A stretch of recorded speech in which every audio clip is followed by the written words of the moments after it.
Biz de her vaxtınız xeyir olsun hörmətli futbol severler. Ümid edirik ki, tabii ki bugün bizim için çok uğurlu bir gün olan Glasgow'da geçiren görüşte Cəli bir gol bıraktı ve 82. dakikada Devrik Boyatan'ın vurduğu gol Celtic'e qələbəni getirdi ve ümid edirik ki, tabii ki bu akşam Qarabağ həmin o golun əvəzinə artıqlamasıyla çıxar və növbəti mərhələyə yüksələn artıq bu yol mərhələsində yüksələn komanda olarak ümidlər çok az arkadaşlar gördüğünüz gibi demək olar ki bütün arenanı doldururlar. 30 bindən çox az arkadaş var hazırda. Onlar hamısı tabii ki gəliblər bugün Qarabağ. Hamıza Məskin Floridası yanaşı və neyətinin bəzi futbolçular bu üçün digər komandalara keçirlər ancaq yeni futbolçular da var və inanırıq ki yeni futbolçular tezliklə komandaya uyğunlaşacaq və Qarabağın uğurları yenə də gələcək. Artıq biz görürük komandalar yavaş-yavaş meydana daxil olurlar. Qeyd ki qarşılaşmanı İsveçli Hakimlər Briqadası idarə edəcək və Qarabağın emblemi olan bayraqlar demək ki bütün sektorlarda var. Arkadaşlar həmin məmşi ancaq inanırıq ki Qarabağ üstün oyunu ilə hesaba çevirəcək. Mədavi səhvə yol verir. Biton. Çiftçi, yaxşı keçir. Richard Almeida'nı ötürmə, hücumlarında Johansen və Agolli qaydanı pozmalı deyir hakim.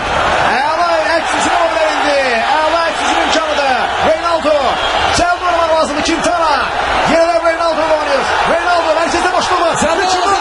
Almeida. Gordon. Komandasını qoluna xilas edir. Hücum devam edir. Almeida. Quintana. Brown. Nəzar. Qarayevdən sağ cırağı ötürmə.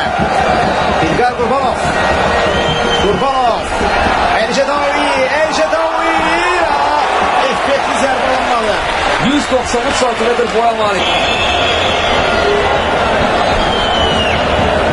Yan xətdən İlqar Qurbanov hazırda topu oyuna daxil edir. Bir qədər əvvəlki epizodu təkrarını bir daha izləyirik.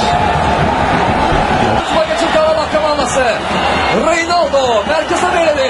Növbət ötürmə və Craig Gordon topu. Zərbə indirmədi, rəqibini keçdi. Gary McKestin. Sol tərəfə ötürmə Stuart Armstrong. Armstrong'un zərbəsi top qapıdan ala keçir. Celtic'in bəlkə də İzləyirik təkrarı. Top qapıdan feydalara keçir. yəni qeyri-dəqiq zərbə idi. Griffiths. Chris Collins. Ötürmə Johansen. Johansen və bəxtimiz gətirir. Bəxtimiz gətirir, etiraf edək.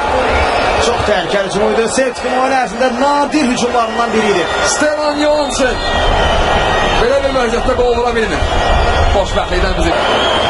Celtic'in yeni qüvvələrindən biri. Sonradan ona daxil futbolçulardan biri və sırf məhz bu futbolçulara qarşı diqqətli olmaq lazımdır. James Forrest'ın ötürməsi Bədavi. Həsən. Həsən Bədavi.